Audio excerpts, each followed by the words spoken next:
Hello, and welcome back subscribers and new viewers to another sketchbook tour.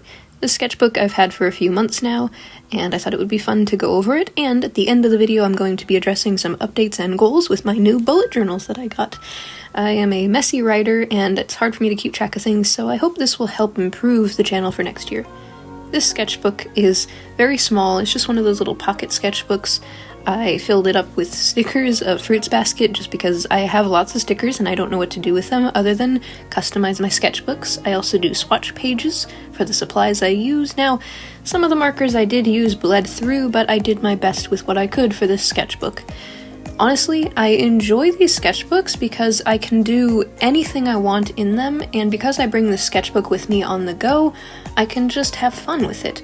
I did some Sky Children of the Light random character design, I've done Vixie celebrating with a party popper, I've experimented with the markers and colored pencils and how they take to this sketchbook, and it's not the best. I have bleed through on some of the pages, but I do enjoy messing around with traditional mediums because it gives me an almost better understanding of how these work in a digital format. What I mean by this is when I'm doing my sketchbooks, it's different from the consistency that I get when I'm using my digital supplies for painting.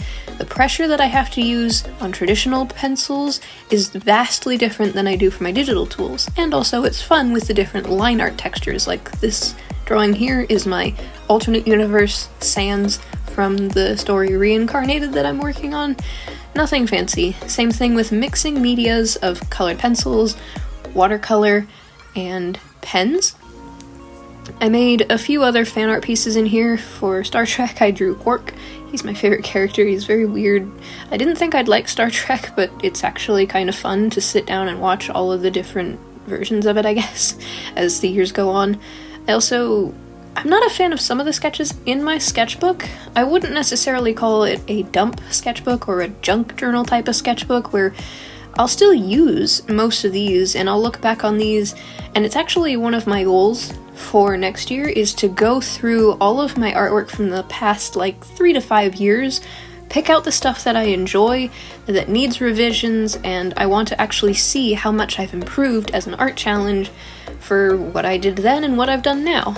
It's why in these sketchbooks sometimes I'll do sort of style studies of what I like and also what I like in other people's artwork, but I want to stay true to myself with this, and it's sort of one of those end of the year revelations that I think everybody has, where it's like, I've done a lot over the year, but I also haven't done enough this year, so I want to do better next year, and I add that to my goals for the next year. I also sometimes forget that I can just draw what I want as an artist to a certain extent. If I want to draw fan artwork, if I want to draw my characters in wacky scenarios, I can do that. And I think it's interesting, some of the characters that I create, one-off characters anyways, tend to be a lot more fun than the ones that I've spent months trying to, almost like a puppet or a doll, trying to pin and reposition them to be perfect for these worlds that I make. And I want to utilize this as a learning tool and lesson. And also sometimes I just like to draw silly stuff like a rat tossing a frog out of its home from a video I found on TikTok. Other times with the sketchbook I like to just do some fan artwork of the current video games that I'm playing, current TV shows or movies. It's a lot of fun. Another fun example of just randomness in this sketchbook is Dizzy the bee that I made. Don't think I'll use it for any future stuff, but now I have Dizzy the bee and a bunch of random frogs. Another thing that I'm actually really happy about this particular sketchbook is I've seen a lot of people try to finish their sketchbooks within a week, within a month, and sometimes you might not even finish the sketchbook for a whole year. But with the concept of me discovering bullet journals more, I realized that if I schedule things properly and I actually take the time and dedication, I have the tools and all of that, and properly put it to good use, I'll start to see more of the results that I'm personally looking for. And if you're one of those people who tends to get sidetracked, hyperfixate on things, these together I feel could help you. When I filled out my bullet journal for my schedule for each month and each week, it helped me to understand where all of that time is going to, because I have to have better time management for any part-time work, for general house chores, for personal hygiene, and just when I want to spend time with family or friends, and then time for myself. That's a lot of things to do, and then I still have YouTube, I still have a Webtoons, I still have sketchbooks that I'm working in, and all of that, so it's a lot for me to kind of manage, and I think that it has become unhealthy as the months go on, and I've just been forgetting what I've wanted from myself. I've lowered the expectation bar so low that I've said, yeah, that's good enough, and it's not, and it's so bad, so I have to give a New Year's refresher to myself and remind myself with these. It's okay sometimes to be more lackadaisy, and other times I need to get my butt in gear and get back on that schedule. Another thing I've learned through these sketches that I've made is I like to put my emotions into my drawings. It helps me regulate things, like I'm scared easily. I will sob if you try to jump scare me. It doesn't matter if I know you're gonna jump scare me. My husband does this, and it is embarrassing sometimes because I feel like I have you seen a hare? Look at a picture of a hare and its eyes and its cold, scared stare. That is me 24/7. Bright, big old eyeballs that look like they're about to sob at any minute. That's me sometimes, and especially in public places. So I'm one of those people who doesn't necessarily mind if someone asks to see what I'm drawing. Sometimes I'll actually ask my friends to watch me do a screen sharing streaming thing where I'll be doodling and they can watch. However, the pressure is on when I'm in public when I don't know these people, so when I'm doing these videos, the imaginary audience, as it grows, makes me worry every time because I don't know if my voice is entertaining to a lot of you, because a lot of my friends are super nice and super sweet, and they've heard me talk for hours at a time and understand when I'm saying too much, and they let me know to dial it down a bit or to get back on track. So I hope that that is also something for all of you guys, to let me know if there are some times where I'm talking too fast in a video, or if there's something that you think either I need to boost my voice confidence, or perhaps, just all around communication is a good thing. I've learned, especially with my YouTube videos, because if I don't hear anything from you guys, I don't know what I'm doing for future videos that might be bad that I should work on. So I'm just working off of what I think and my friends think need to be improved on. And it is really special to me. I know I'm gushing a lot here, but it is really special and important to me to have that balance of support and constructive kind of critiques, but also just general what I can do better to better myself, to make sure that I'm staying the best person I can be, and know that there might be mistakes that happen along the way. There's a lot that I have to juggle, but I know that I'm not alone when doing this, and that's another reason why I'm also sharing these to everyone else, because I want to be able to set a good example. I've also been reworking a lot of old stories. A great example is this was a Minecraft collab that I did with a friend called Enmis and Jen. Now, I've renamed this to The Prophecy in the Veil, and I've redesigned the characters. I've only had text descriptions and my memory of this world that was created, but it is a project that I want to flesh out for the New Year's.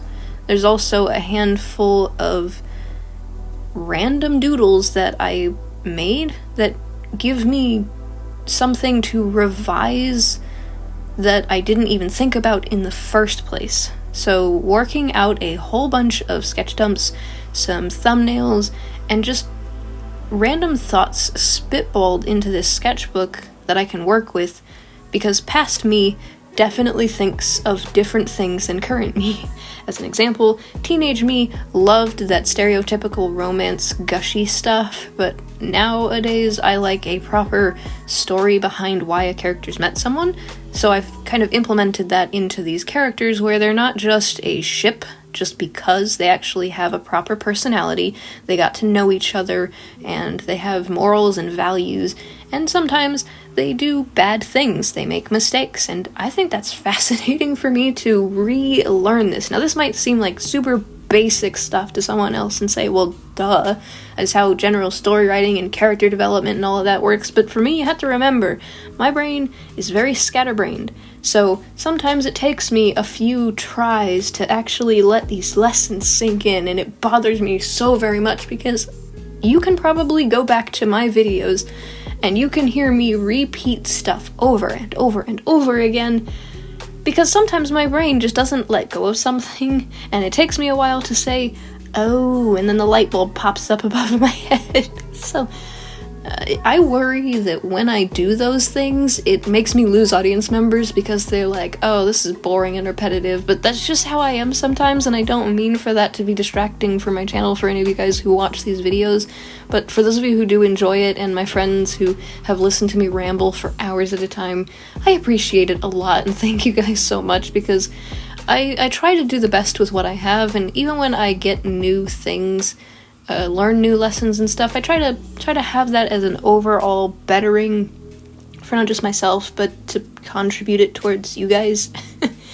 And this sketchbook has also been a bit of a boost for me, like a boost in motivation, a boost in designs that I have made, because sometimes I make something, and I don't mean to be mean when I say this, but I draw sometimes like a child, and other times I draw like how I feel for my age. There's a lot of things that I already know how to do, but sometimes my brain just goes and forgets it. I forget how to do a thing, I forget how to draw, I forget how to shade, I forget how to line art, so it's fun to almost like remind myself and refresh those skills. It's kind of like how you'll never forget how to ride a bike once you've learned how to ride a bicycle, but when you get back on that bicycle after years of not riding it, you might fall down a few times.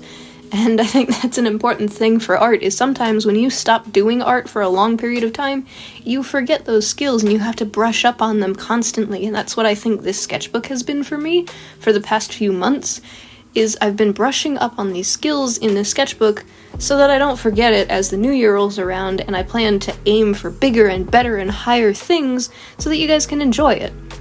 And with that being said, that is the end of the sketchbook tour part of this video, but as I said at the beginning, I have bullet journals now, which are really awesome. I wish I had bullet journals for school because of the dotted lines and the square grid graph paper that these have, because oh my gosh, my chicken scratch handwriting is actually legible now because I have proper spacing, and I even got little stencils for when I make title card pages. I've got this particular one specifically for my webtoons, for the Dawn of Gales for now, but I might add it for the Twilight of Serpents for Dangel's comic, but I'll probably add some future exclusive Patreon only stuff because I've fleshed out the citizens, the species, the currency exchange, the actual planet's name, all of the locations that they visit, the Elder Guardians, the actual current Guardians, and then the students, which would be Vixie and friends, and all kinds of stuff. And I want to have fun being able to share all of these tool assistance things, because this might be helpful to somebody, because I didn't know how useful these could be as an aid for me. And just in general, also having a bullet journal for scheduling. I can keep a mood tracker, a water tracker, a hygiene tracker when I need to take a break and when I need to get back to work, because sometimes I hyperfixate on YouTube watching videos. Like I've mentioned this in a past video, I will start watching a YouTuber and I'll specifically hone in on that specific YouTuber for a week or a month straight, watching their videos over and over again to not only support their channel, but then I'm like, oh wait a minute, I'm watching someone else's content more than I'm actually producing my own content, and it's terrible. So this has helped me with that. I've got a schedule for each month for my webtoons and each week for my YouTube. I've also got for the New Year's, I intend on making a new intro, a new outro, lots of new assets, story times, channel trailer, Patreon video, webtoons video, webtoons trailers, a lot of new sketchbook tours, a lot of proper fan works, and just in general improving on everything from what I've learned this year to implement into other stuff, because I have a huge list of fan artwork for shows, video games, other YouTubers that I want to make. I've also got a video game log tracker so that I can share with you all when I'm making a specific video. I'll be able to document it by screen recording on my Switch or whatnot, so I hope that that'll be something fun and engaging for filling out time, because I also have my 100 plus characters here. Looks like color vomit, but it is there for a reason, because I am going to be redoing all of my characters' reference sheets and giving characters that have never even had a reference sheet in the first place a proper reference sheet so that you guys can have an all-in-one place to go to if you want to do fan artwork. And I've also got my animation memes checklist here because, oh boy, there's a lot of them that I've done, but a lot of them need to be redone because they are hideous and not even animated. Now, this is my plans for the new year, but not everything is set in stone because anything can happen at any point in time, but I want to thank my friends and supporters for keeping me on track and being the backbone of everything that I do for this channel. I always get nervous when making these videos longer, but I'm aiming to have more confidence for the New Year's, so stay warm, happy holidays, and see you in the next video! That about wraps it up, folks. If you guys have enjoyed, don't forget I have playlists and a link tree down below for more, and if you want to help support this channel, subscribe, turn on notifications, and like to let YouTube know so we can reach a wider audience and grow the Subscribblers army. See you next time! Bye-bye!